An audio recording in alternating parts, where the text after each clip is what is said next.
Thank you all for joining. I'm very excited to introduce our speaker for today. Professor Antoinette Schoar is the Stewart C. Myers-Horn Family Professor of Finance at MIT Sloan School of Management.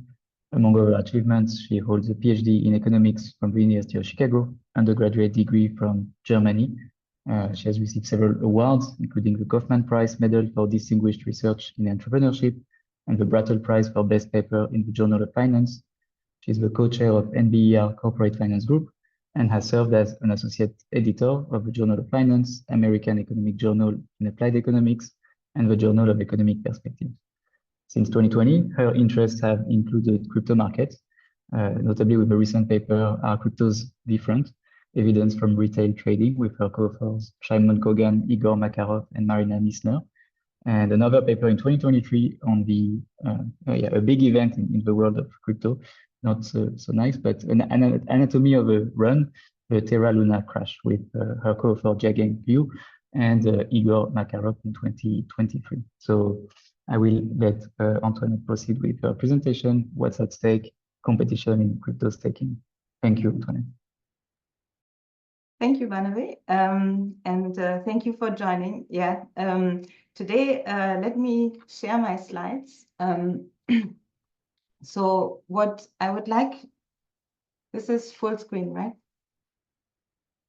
Yeah, cool. What I would like to, thank you. So what I would like to talk to you about today is a project that's actually also with Jagang Liu and Igor Makarov, my two co-authors in crypto who Barnabé just mentioned.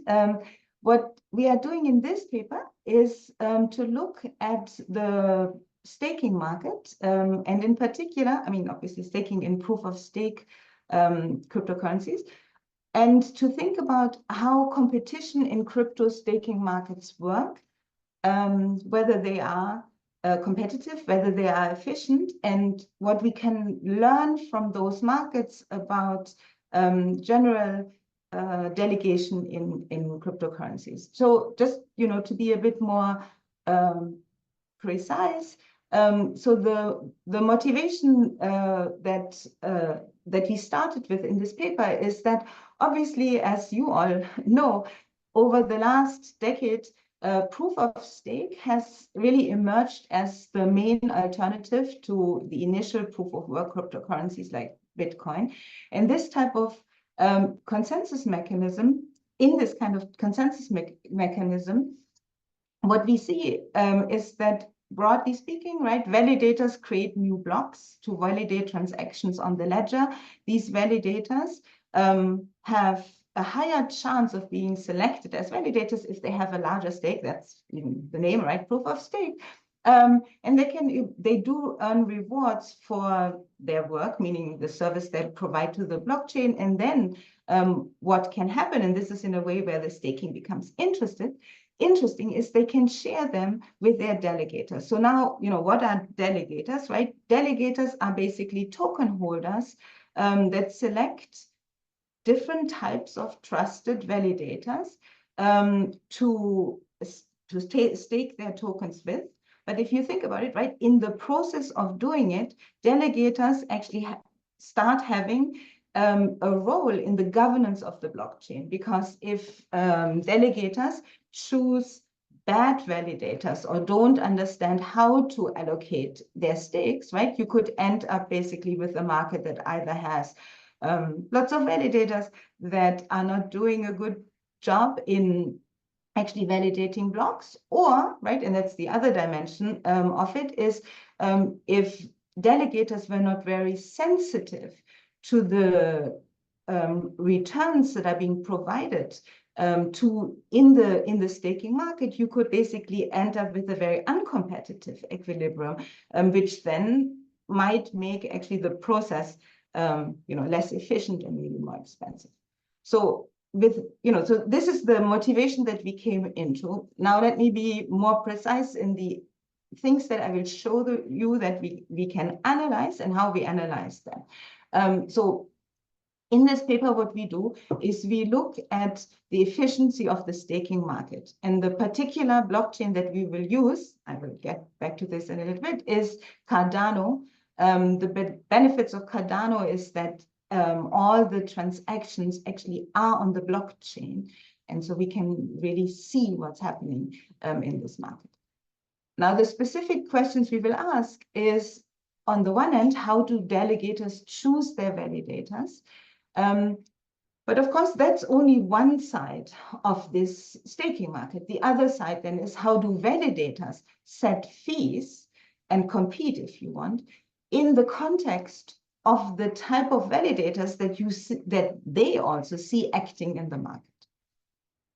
And as I said before, right, this capital allocation and the efficiency of this capital allocation has implications for the efficient provision of validation services. So it actually affects even whether more efficient validators can enter and whether they do enter, right? Because if nobody paid attention to efficiency differences, I mean, among the delegators, that would make it very difficult for quote unquote good validators to enter, right? Do inefficient ones get penalized by capital moving away from them?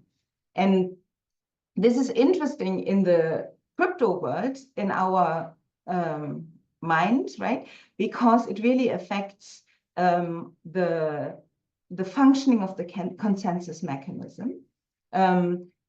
But as you know, as you all probably as finance academics also see, right, is that actually it means that validators now act as intermediaries, right? Not just as certifiers on the blockchain, but also as intermediaries. And this actually then provides many parallels to, say, the more traditional financial market, in more traditional financial markets, mutual funds or money market fund industries. And what is really neat, if you want, in the crypto world is, while the questions here are somewhat parallel, the data and the granularity of the data that we can bring to this analysis is a step ahead, if you want, or is much better, right? When we think about, say, money markets or mutual fund industries, we typically, unfortunately, do not see how individual investors allocate their assets across, their capital across different mutual funds, right? And so we actually cannot see the heterogeneity that, say, different mutual fund face, meaning the heterogeneity of their investors in terms of how financially literate they are, how sensitive to fees they are, how either sleepy or flighty they are, which is something obviously that in the mutual fund industry people have studied for a very long time, but in a way had to infer heterogeneity in the behavior of different investors from aggregate flows. And that's something that you will see here. We can actually see with much more granularity. We can see basically how different investors allocate, how allocate their capital, how sensitive they are to pricing differences and changes in the pricing strategy. And on the supply side, then, we can see how validators change their pricing strategy in the face of having different type of investors that stake their capital. All right, with this motivation, let me now get into the data and tell you what we can see and what we find. Let me spend 1 minute to just say why Cardano. So obviously Cardano is one of the oldest and among the largest proof-of-stake blockchain. It's maybe not, I mean, it's obviously not as well known as, say, Ethereum. But what is attractive here is that we actually, in Cardano, all data are actually recorded on the blockchain. And it's not a small universe, right? We do have quite active delegation market where we have more than 5,000 validators and about 1.6 million delegators. Over at least the last 5 years. And it's a rich setting that I will describe in a little bit more detail, which basically what we have is that in the Cardano blockchain, we have built in increasing and decreasing returns of scale. So this is part of the design of the blockchain.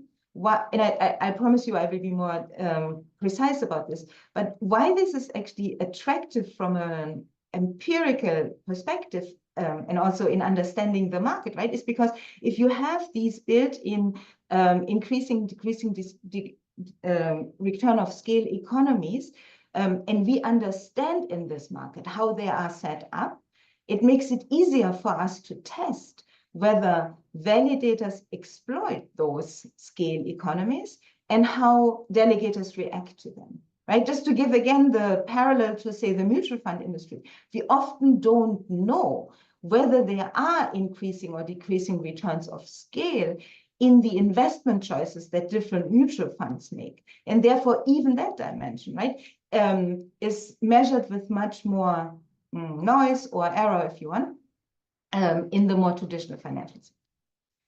In addition, right, as I said already, we observe individual delegator behavior and not just aggregate flow. And we observe it literally to the point, right, where we can see how they traded in the past, how sensitive to changes in validator fees they were in the past, and therefore we have much more granular understanding of the type of investors that a validator might face.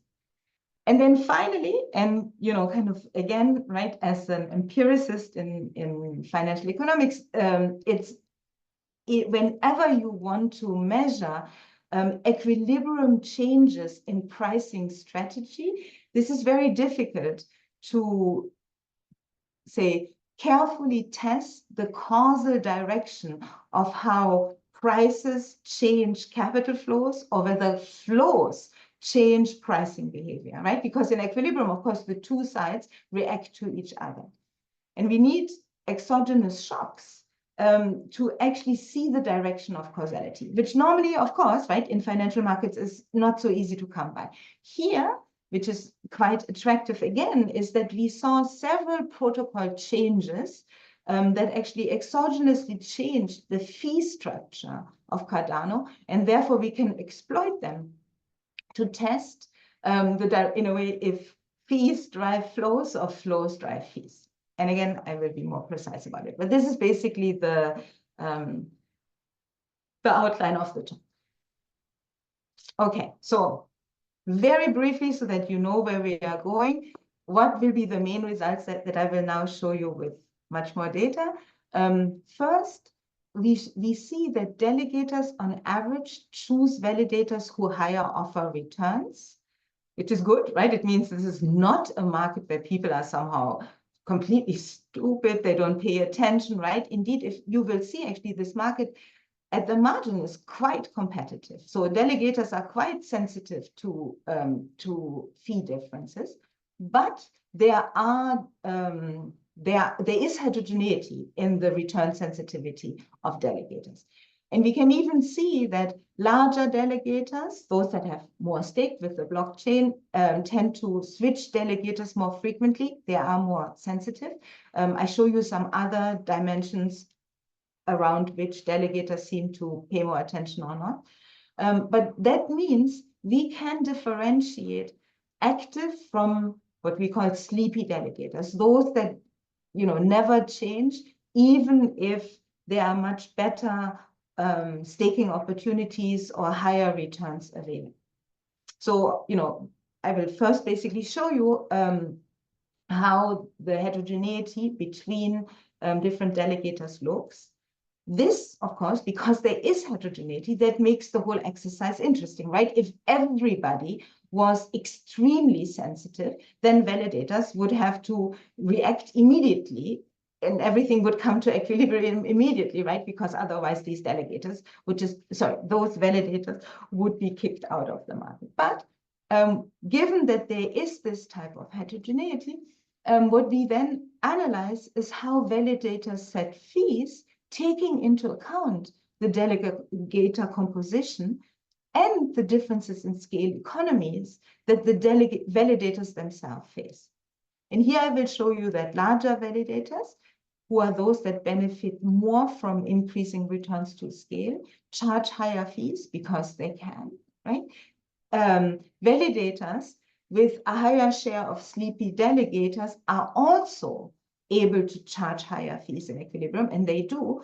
And we can even show you, as I said, using this protocol shock to the fees, we can show you that those validators that have more sleepy delegators, when there is this shock, are much slower to, in a way, to lower the fees when the rest of the market is lowering the fees. In fact, some of them, you will see, even undo this, but I mean, in a way, basically keep extracting rents from their debt. So with this, let me now show you the data and how we can see this in the data. I see, Barnabé, you unmuted yourself. Yes, if I may interrupt here, there's already some interesting questions in the chat, notably one from Will Kong asking about there are many different models of staking across many different blockchains. I feel like this is something that might also come back in the discussion and in your own slides, but perhaps you could give a preliminary sense of how representative Cardano would be with respect to these other designs and yeah, the generality, I guess, that we can extract from this setting in particular. Yeah. So that's a great question, and actually fantastically timed, because that's in a way where I will be going now. So let me skip ahead. Let me tell you how in Cardano the validators are rewarded, and then how delegators are rewarded, and then you will see how this varies, to say Ethereum and other blockchains. Yeah. So and I'll point out where at least I think Cardano is somewhat unique, and what it's, if you want, helps. It's always right the same tension that we have in everything empirical that we do, right? Generalizability is always limited because not everything speaks to everything else. Obviously, but in this case, there are some design choices that I think that Cardano made to address certain incentive problems that you often see on blockchains, and that creates its own benefits and limitations. So let me be clearer about this. So how are validators rewarded on the blockchain, right? Very similar to any other proof of stake blockchain, right? This is a system where blocks come up in certain periods. Here they're called epochs, and these and validators are chosen for an epoch to be validating blocks. Validators are supposed to then, when they're chosen, right, be present and start validating the blocks.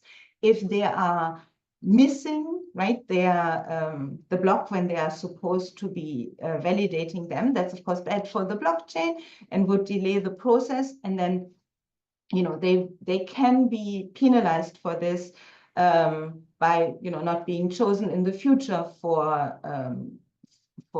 delegation.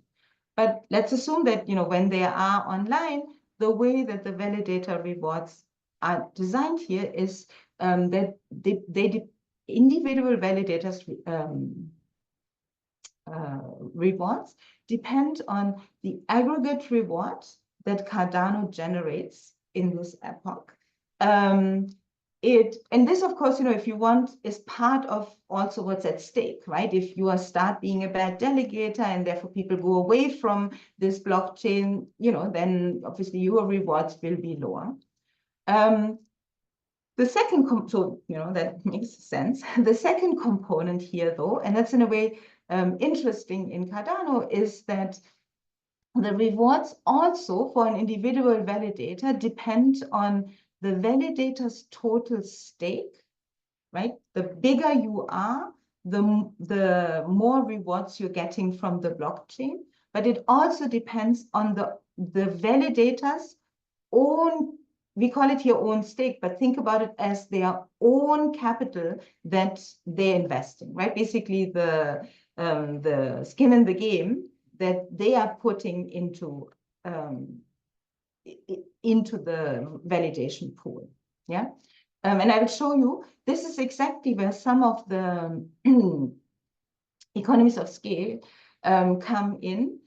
And then finally, the rewards are also depend, sorry, on the quality of the validator's block production that we call Q here. Basically, it depends on whether the validator at a given point in time, as I said, is present and actually manages the blocks well and basically certifies them, right? If you were losing with a certain probability the blocks that are assigned to you, then you don't get fees. Sorry, you don't get rewards as the validator, and therefore you cannot pass on rewards to your delegate. Now, the validator's quality, for today's talk, I will not get into it, but the validator's quality is not directly observed, but it can be estimated from basically the rewards that the validator gets. What I mean with this is that the delegators on the blockchain only see whether the validator passes on rewards to them, but not whether they missed a block or not. Yeah. All right. Now, how does then the functional form look of validator rewards? So if you take a given epoch, what you will see here, right, is the rewards increase in the total stake up to a cap of $34 million. Yeah. So once you reach the validator reaches a size cutoff of $34 million, Cardano actually penalizes those validators by reducing their rewards. And if you think of it from like a mechanism design type of idea, right? In a way, what the Cardano founders, I believe, or we believe, had in mind here is to say that we want to disincentivize validators to become too big, so that the blockchain doesn't become too concentrated. Now, as a side note, right, you will not be surprised to hear that many big validators then cut their pools into smaller pieces to be below 34, right? But that's basically part of the design. And then the validator stakes, as I said, gets higher reward than the delegator stake when the V, so remember this is what the validator itself puts in, increases. Yeah. And so the validators with a total stake above the cap earn a lower reward per unit of stake. That's important. Yeah. All right. Now, how do then? Go ahead. Excuse me, Professor Schoar, if I may ask a quick question to understand, if I understand myself. So the aggregate rewards of a validator don't actually depend on the total level of stake in aggregate in the whole system. Is that correct? It only depends on the validator's own local variables? But it depends on it does depend on the total reward in the system. So RT is determined somehow by the total stake that's currently locked in Cardano. Okay. Thank you so much. And that's important. You're right, Barnabé, right? That's why I was saying, if it wasn't, then somehow, the having stake in the system would not work as well, right? Exactly. So now I need to show you one more design feature that will be important for the analysis, and that's how do delegators get rewarded? And there's one unique feature in Cardano. So validators actually do, if you want, have to charge a mandatory fixed fee C from their delegators, and then can set a discretionary margin fee tau. Think of this fee as almost like the cut that the validators get from their delegator. And the rest is then distributed back to the delegators. So for each dollar staked, what a delegator receives, right, is the fraction that is not held, the cut that the validator doesn't take, so 1 minus tau, of course. But, right, it also is not the entire stake that is the entire rewards that being paid back to the delegators, because there is this mandatory fee. And you see this mandatory fixed fee that the validators have to charge to their delegators. That makes actually the rewards to the delegators non-linear, and in particular, right, that creates the economies of scale. Because when you're very small, of course, per unit of dollar, this fixed fee is high. While, when you're larger, you are basically, right, obviously amortizing the fixed fees over a larger set of dollars.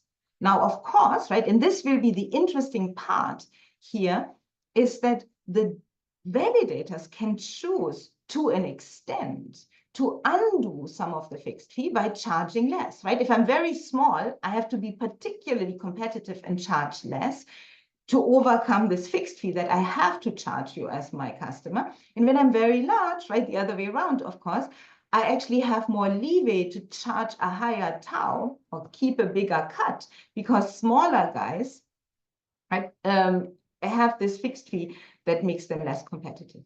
And so when we draw, right, this is just to make the same point again, right? When you draw basically the delegator rewards for a given epoch and you compare, say, someone who keeps a tau of 0 versus 10, given the design features of the Cardano blockchain, right? You basically see that these are exactly at the very small end.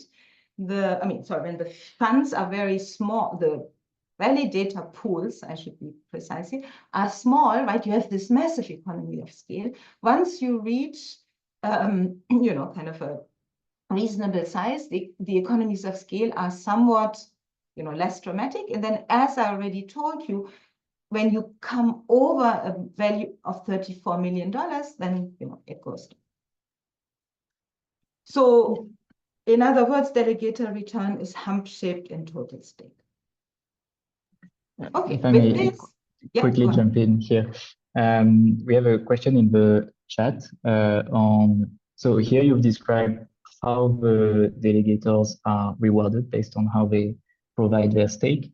One question would be, what are they rewarded for? So do they take on some risk of being slashed or of losing their assets? Is this a feature of the Cardano blockchain?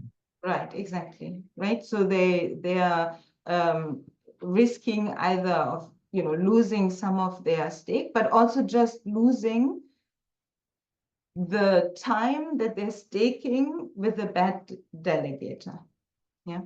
Sorry, with a bad validator. Yeah. Okay. I see. Thank you. Sure. So now, kind of let me be. So now I'll show you how basically, the first thing I want to show you is in the face of this design, how do delegators now choose? Do they take into account the nonlinearity, meaning, the economies of scale? Are they good at comparing differences in the fees that are being offered by different validators? And actually, the answer is pretty much on average, yes. So let me show you how we can see this. So the first thing, very simply, I show you the amount of switching, meaning that happens on an annual basis. So switching here means delegators that move between different fund pools, validator pools. So basically from 2020 to almost today, what I show you here is by volume of capital and by count, number of delegators, how many of them basically move. And what you can see is that the red line is by count, right? You see early on, there was a lot of turnover. And then after 2022, actually the turnover became, lower. And it seems the system in some sense is more settled almost.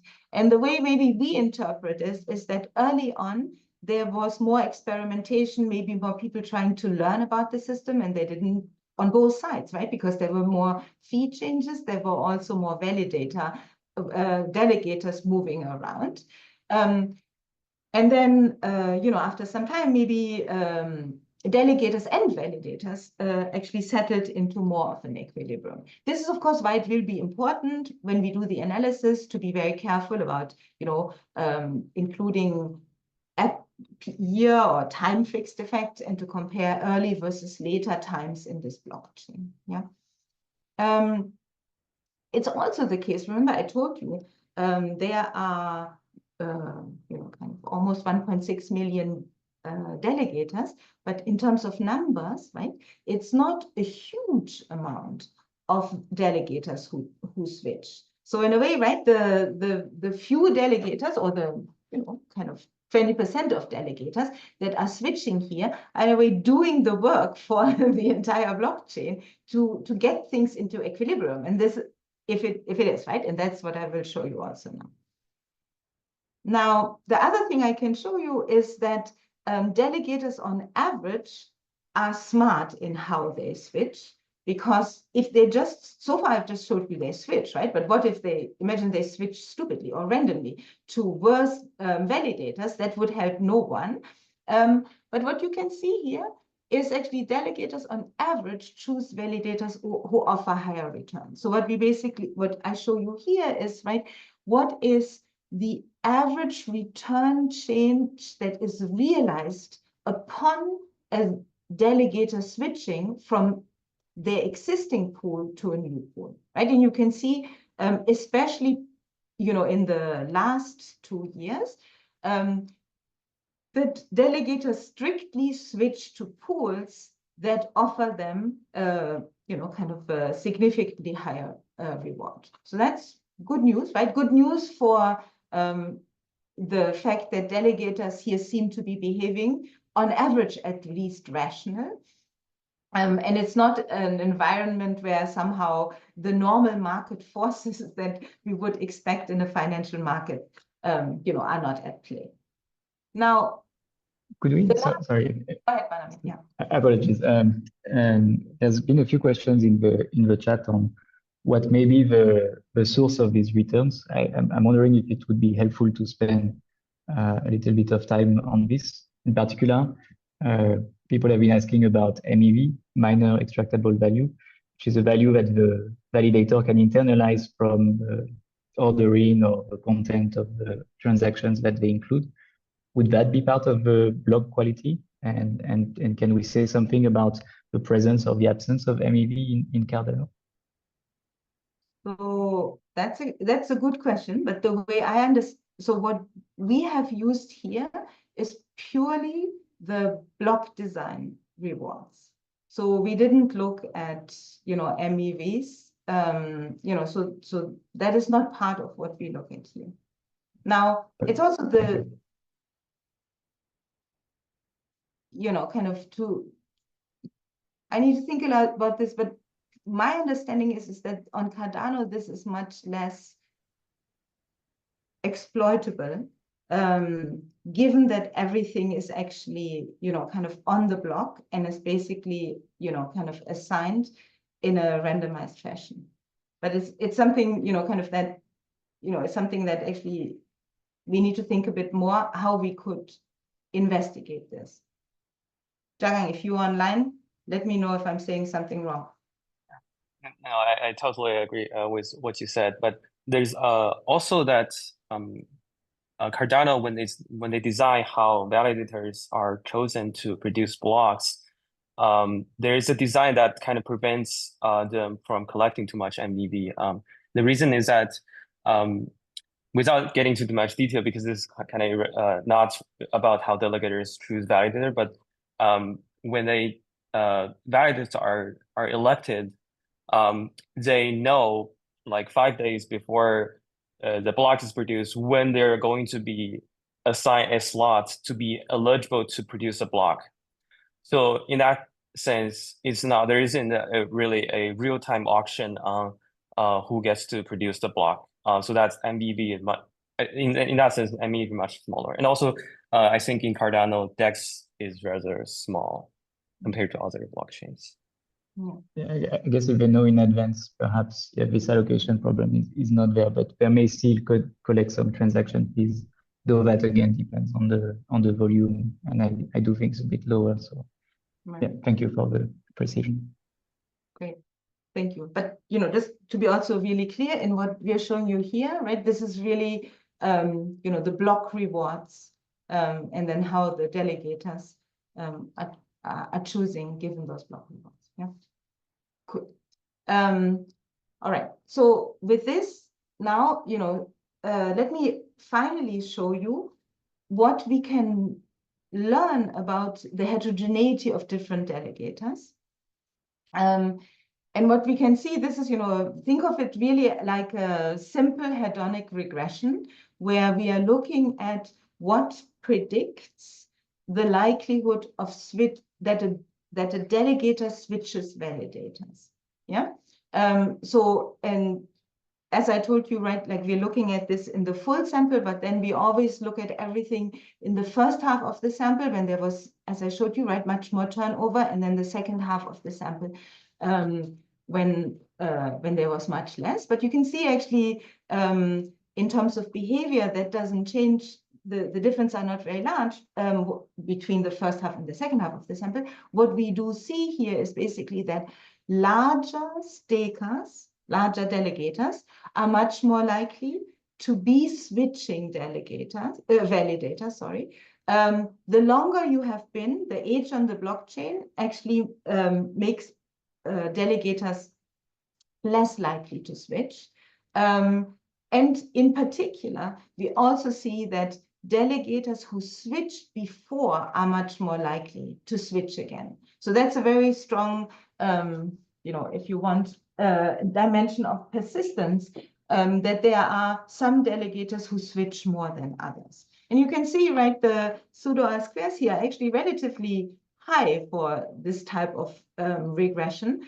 We explain about 14% of the switcher behavior. So therefore, what we then can do, right, is we can basically predict in the sample overall, based on these characteristics, what is the likelihood that a given validator switches, even if we haven't seen that validator switch before. Or, we can also obviously look at it after they have switched. And so when you do that, right, I can then show you how the predicted switch rate across delegators looks like based on the characteristics that we observe. And this is, where you basically see that there is a lot of heterogeneity. Now, of course, right, there are many delegators that switch very rarely, and their likelihood of switching is low. And then there is a tail of delegators that are very active and switch a lot. And this is exactly, the heterogeneity that I explained to you before. And then and we did actually a bunch of different,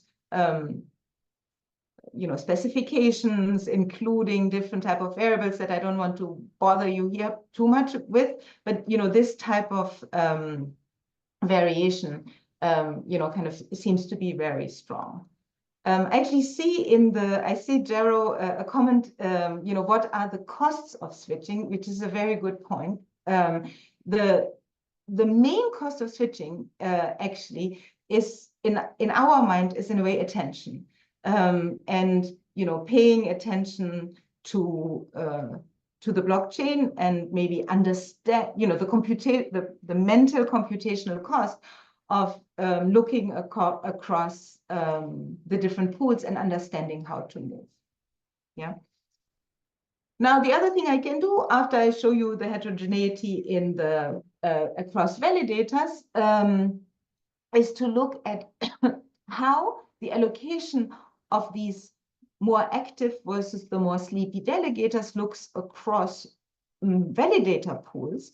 And there you again see also a lot of heterogeneity. It's not the case that, right, these two types of delegators are just, uniformly allocated across the population. No, right? We do see that actually there are some pools that have mainly sleepy delegators, or kind of a much higher fraction of sleepy delegators versus those that have a very active a very active population. And this is exactly right where now the equilibrium analysis will become interesting, because of course we want to see how in equilibrium delegators react. Sorry, I keep on saying this wrongly. Validators react to having a very active delegator pool versus a sleepy one, right? Our finance intuition would probably tell us that the more sleepy delegators you have, the more you can actually extract rents from them, and therefore your pricing should be less competitive. And the more you have very active validators, the less you can do that. And then in some sense, right, the other interesting dimension will be how quickly does the, how quickly in a competitive market do these very sleepy delegators realize that they're being taken advantage of, right? So how persistent are these differences? So this is where I'm now going to go and show you how validators behave. So remember again, validators, the dimension they have to compete on is by setting the margin fee tau. They call it the margin fee. Think of it like a cut, right? It's the tax they're taking from their delegators. And so the higher that tax, right, the worse the return for the delegators. And so a higher fee delivers higher payoffs to the validator, but might drive delegators away, especially might drive the active delegators away. And so we should basically see that larger validators charge higher fees. Remember, this is because larger validators benefit from the increasing economies of scale. And then validators with more sleepy delegators should also be able to charge higher fees. As I said, they are less at risk of losing their delegators immediately. Okay, do we see this? So here we go, right? So first, again, this is very simple descriptive plot here. I just want to show you how many validator pools are actually changing their fees over time. Yeah. So what we see here, look, is that the blue line is the count of monthly fee cuts, and the red one are fee raises. This is just, to give you a sense. Indeed, there is some activity going on, but I also want to be clear, right, that again, it's not everybody is changing fees all the time. Not that they should, but remember we have about 5,000 validator pools here, but you see, right, per month, about 25 pools are either at the beginning of the sample are either raising or lowering their fees. And then after 2020, the blockchain is more, if you want, in steady state, right? And there are much fewer fee changes. Now, as you see here already, right, there are a couple of spikes in the later period, and those are exactly associated where also the blockchain changed its fee structure, which I will be exploiting thereafter. Yeah, but just to give you a sense that similar to what you saw on the delegator side, there's more activity in fee changes from the validator side also at the beginning of the sample. And again, right, it makes it important to be careful about looking at different time periods in this sample. Now, let me just first show you, as I showed you for the delegators, that it seems the validators act in what we would think a rational way, because what we can see on the blockchain is that when validators start losing their delegators, they react to it. And when they start gaining them, they react to it too. This is completely, right, like if you were, an academic finance person, this is completely unidentified, right? I'm just showing you correlationally that there is a relationship. And so this is, think of it like a Venn study, right? What I show you here is what is the, on average, asset under management of pools. And when they start losing delegators, we see that when, kind of conditional on losing validators, they actually are more likely to do a fee cut. And after the fee cut, right, they seem to be regaining some of the capital. Or let me say this more simply, sorry for being convoluted, right? When you look at validators who have a fee cut, we see that those were the ones losing capital before, and then once they have the cut, they are regaining some of it back. Yeah. And again, this is correlational because I don't know if this is that they are reacting to the fee cut, or that, kind of the fee cut, the fees are anticipating some latent omitted variable that, kind of I cannot observe, right? So this is a correlation. Same thing, look at this, right, is when we see fee raises, those pools that have fee raises tend to be those that have significant increases in their asset under management. And then afterwards, they are flattening out a bit. Remember, this is very much in line with what I showed you about the economies of scale, right? Is when you become bigger and therefore you have better economies of scale, you are then able as a validator to raise your fees without being uncompetitive. Yeah. All right.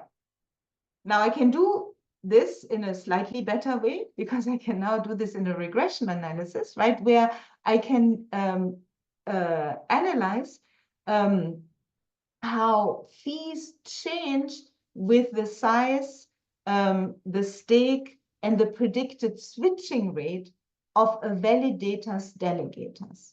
Yeah, so the left-hand variable, the dependent variable here is tau, the cut that the validator charges over time. And I now regress it on all these different dimensions, not one by one as I did before, right? The predicted switching rate, the size of the stake of the validator, and what you see, right? Not so surprisingly, in a somewhat rational market, right? The less the likelihood of switching. So in other words, the sleepier my delegators, the less likely is the validator to reduce the cut they're charging. And then the larger the stake of the validator, right, the even holding constant the sleepiness or flightiness of their delegators, right, the more they're actually increasing their fees. And you can see here again, if you look at the first half versus the second half of the sample, the results are very similar actually across time. Yeah. Now you can say, right, that even this regression is still correlational because there's this normal endogeneity concerns, right? That in this analysis, I cannot hold constant, or sorry, I cannot trace the direction of the causality, whether active delegators are choosing better validators or whether validators are just exploiting sleepy delegators, right? So the two things here happen at the same time, but I don't know which one in a way is the more important direction. Now, one thing we can do, but it doesn't deal with everything, right? I can just condition on events where there basically was a change in the margin fee. So in another way, think of it, I'm doing an event study now, but with not the event study I showed you before, which was unidimensional, but now a more multi-dimensional one. But you see basically the coefficients are very similar to what I showed you for the sample overall, right? Like I'm now honing on the moments when somebody switches fees, and I'm looking around the fee switches. And again, I see that the more flighty delegators a validator has, the less likely they are to increase the tau. The bigger they are becoming, the more likely they're becoming to increase the tau. Yeah. Now, but that is not perfectly identified, because in equilibrium, right, heterogeneous delegators might be choosing other better validators, and smart validators who know that, you know, they are the ones that are attracting the better delegators, you know, have to react differently. So now right, this could be, you know, kind of very much driven by some latent qualities of the validators. So in order to get at this, and this is really where this Cardano platform, in combination with the fantastic granularity of the data, helps us tremendously, right? This is where we can exploit this pool-wide shocks to the way fees are designed here. Let me explain this to you, and this is the last thing I want to show you, and then, you know, I will be done. And this is also where we still need to do much more work. So, you know, as I was already telling Barnabé and Fahad before, you know, there's still a lot to be done, especially in this last part of the paper. But let me show you what we have so far. What's really neat in Cardano is actually that in October 2023, what Cardano did, it changed the fixed fee C. Remember, I showed you, that's why I was so tediously going on about this C, right? C is the mandatory fixed fee that Cardano forces its validators to charge from the delegators. But in October 2023, it allowed all validators, it didn't force them, it allowed them to set a lower fixed fee. Yeah. And so why is that? So this is exogenous to an individual validator, but obviously in a you know, kind of any, say, you know, simple model of the asset management industry, right? You would imagine that validators, pools that have more literate, you know, more attentive, flightier delegators should be the ones who react more quickly to this allowed fee change, because they are the ones that have to be afraid that if anyone else now changes the fees, their delegators will leave. While if I have mainly sleepy delegators, I might actually hope that even if the rest of the system is now starting to reduce the fees, you know, maybe I'm not so affected by it because my delegators will not even notice. And that's exactly what we're going to test here now. So what we do is we are fitting a Cox proportional hazard model on the timing of the fee resetting, right? So we're basically going to look at how quickly do validators react to this allowed fee change, depending on the ratio of flighty delegators they have, how big they are, and the margin fee that they have been charging before. Think of this actually as a control variable, the last thing, right? Because, you know, if you are in a way already at a higher level of margin fee, that could mean that, you know, you have taken into account that you have a lot of sleepy or flighty delegators. Now, what you see here, and that's kind of the interesting result, is the higher the predicted switch rate of my delegators, meaning the more flighty delegators I have, the more quickly those validators react to the Cardano change in protocol. And, you know, even if you use here, we're also controlling whether this validator has changed margin fees in the past, right?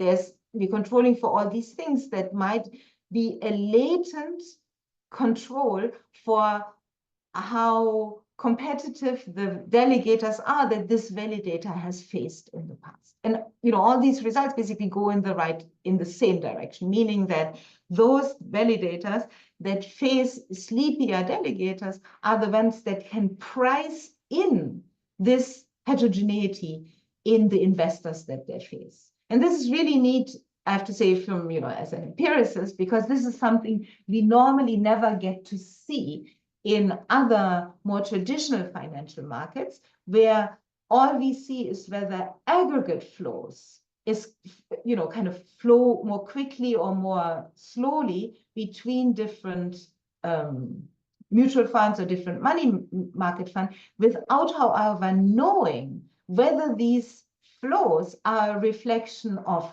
quality differences, expected quality difference between different mutual funds, right? Or whether they are a reflection of the attentiveness or the financial literacy of the investors that different validators face, or in the traditional industry, different mutual funds. So this is kind of again to say that actually there is really a lot one can learn in this type of cryptocurrency context, where we have so much more transparency on how different participants behave. So with this, let me now get done and let people actually comment and discuss. Right, just very quickly.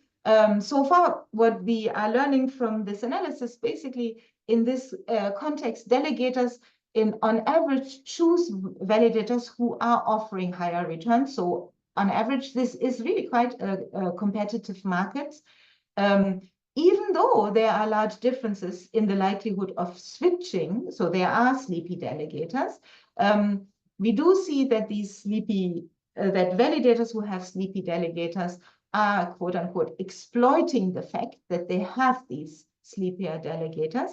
And what is very nice, as I said, in Equilibrium, we see that validators set fees taking into account the economies of scale that the blockchain provides to them, if you want, and also take into consideration the composition of their delegators. All right, thank you very much. This is where I will stop. Thank you so much, Professor Schoar, for the very interesting presentation. I find that such analyses are so important to understand better these markets. Speaking as a person who's doing more protocol design and sending these markets into the world, I'm very happy that people such as yourself are reading the tape and telling us about what's happening there, and it's very unique. So I want to give the opportunity to the audience to ask questions, and I see that Will Kong has his hand up. So please, Will. Well, a great presentation, great paper. I think the findings are really fascinating, and very convincing. I fully buy the story. I'm just thinking, in addition to the fees through which the validators compete, sometimes in practice we also observe, these systems using some sort of whitelist or reputation, right? Just based on past track record. And given that many of these chains are public and open, so people can probably observe historical actions, is there a way that we can capture that somewhat, right? Because presumably that's also going to affect, the competition and the payouts of various parties involved. And maybe your data can already speak to that. Yeah. Thank you. This is a great point. In fact, there is actually a whitelist of that ranks some of the validators based on past behavior. In fact, this is actually an area that we want to do more work on, because Jagang realized actually that at least one of the whitelists that exist is not completely accurate. And part of the reason is, if you're interested, I think Jagang will be, kind of more precise about this, but part of the reason is that it is not completely evident when a validator is being bad at processing the blocks versus when they were just, kind of basically unlucky not to be given a block exactly in the time period when they were supposed to be, working in this epoch. And so that actually, what we want to exploit is almost whether there are some delegators that are so smart that they even understand the mistakes in the list, right? But you're right that in general, one could also just more generally, use the list to see how people react to it. But the specific complexity here is there is this non-synchronicity, right? That makes it a little bit more difficult. That's right. And maybe for a follow-on study, because it also ties to the rating system in traditional financial markets and all that. How fine should we update the information versus making it, a bit more kind of coarser in terms of information update. Thanks. That's definitely true. Actually, let me give a shout out because you mentioned this. My former student Yang Sun has a really nice paper now in the Journal of Finance that indeed uses shocks to Morningstar rating.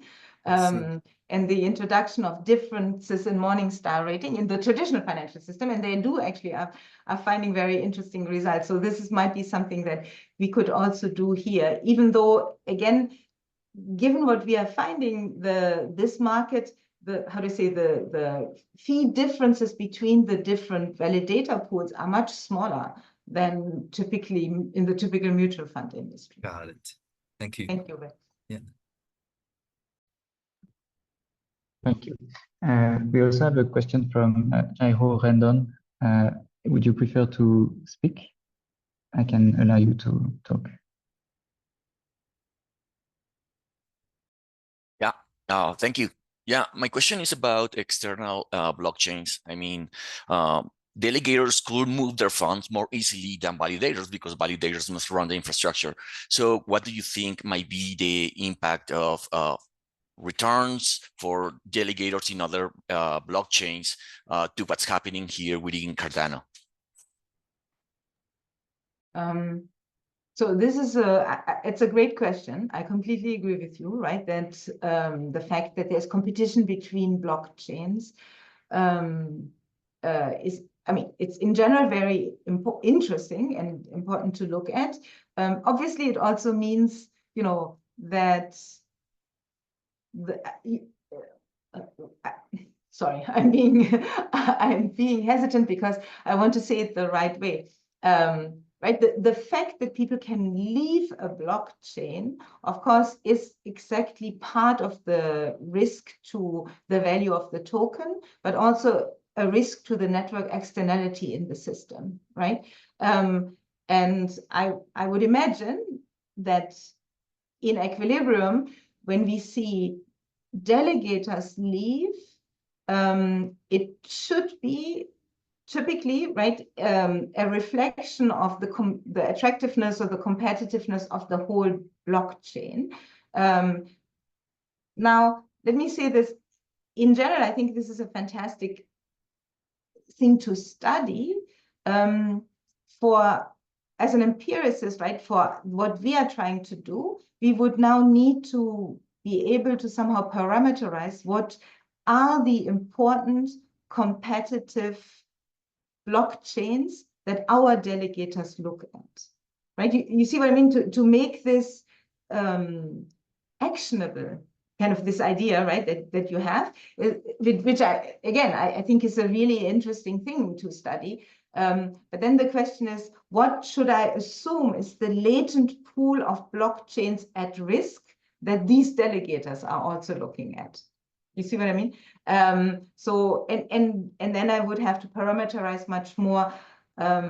Maybe, the ones that are not leaving are not necessarily return sensitive, but they have a belief in the value of having a blockchain like Cardano around, right? So in order to really estimate what drives competition between blockchains, we need to not just think about how currently the differences on the return on staking look, but whether say somebody who's on Ethereum might, even when Ethereum price volatility is very high, I'm sure most delegators don't leave because they think that, you know, the network externality on one of the dominant platforms are so high, right? That, you know, that gives me some belief that I should rather stay there than move around between, you know, blockchain. But those are obviously things we need to understand much better. So, you know, sorry for the longish answer. It's a really interesting question. For us right now, it's a bit difficult to make it actionable because we would have to decide what is the information that our Cardano stakers here should be reacting to. Sure. Thank you. You know, if you feel that there are particular events, maybe that, you know, should have been very important for Cardano, you know, we would obviously be eager to hear. Great. Thanks. Thank you. Maybe to finish, I have a question of my own. You showed this slide of the assets under management before and after an event such as a fee raise. And I guess the takeaway is that many people who are sleepy don't really adjust their behavior to such events. I find that one very unique aspect of being in this blockchain setting is the programmability of the environment, and in particular, the fact that you can have programs that execute by themselves. And so I'm wondering, actually maybe two things. One, have you seen the emergence of structured products that investors can just buy that rebalance their allocation across different validators based on these events? Because I think it will be a fairly easy program to code. So if I observe that a validator raises their fees, I can react to that and rebalance the portfolio somewhere else. That's one. And have you seen in your non-sleepy delegators, people who would basically have bots or like strategies that are automated to rebalance their own portfolio? So I'm wondering like how sophisticated this side of the market is. So that's, yeah, very good question. Actually, I would say, and Jagang, you should chime in, but you know how I showed you that actually the frequency of switching is relatively, sorry, the frequency of switching is relatively low in Cardano. So while there might be some automated switchers, this is really the that seems to be, you know, kind of a minority, because we see the you know, only 20% of people switch in a given, sorry, of delegators switch in a given month, and we do see very few, there are very few in the tails that are really switching all the time and exploiting you know, differences between different validators. And so I would imagine that if, you know, if many of them were actually using bots, we should see much more of these small switches, and we don't see that much yet. So maybe it also means that there's still an opportunity to yeah, if you, like you said, to design a kind of a structured product like this. You know, in fact, this is very interesting, right? Because on the one hand, right, there are some, even in the traditional financial system, right now, there are people that set up sweep accounts for depositors to move your money between different banks that offer you different fees on your deposit accounts. And in fact, banks really don't like this very much, right? Because it makes it less and less possible to exploit sleepy, you know, kind of sleepy delegators if they were moving to this kind of system. Of course, let me also say that you need to trust the intermediary that is then setting up these type of products. And this might be still something, right, where many of the quote unquote what we call sleepy delegators might also be people that are still not so sophisticated in the system. And so even if you offered them such an automated product, who knows if they would be able to understand it or trust it and so on, right? Yeah, this makes sense. Thank you for your answer. Jagan, do you want to add something?